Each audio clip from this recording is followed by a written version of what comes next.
How to install the pelvic positioning belt. Prepare a 3 mm Allen key and 4 mm Allen key. Step 1.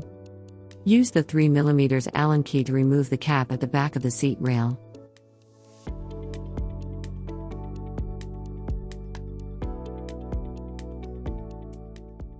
Step 2. Place the fixing bracket and slide it to the desired. Step 3.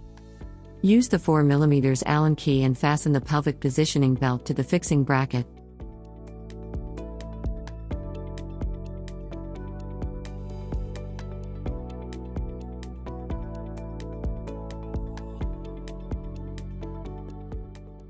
Step 4.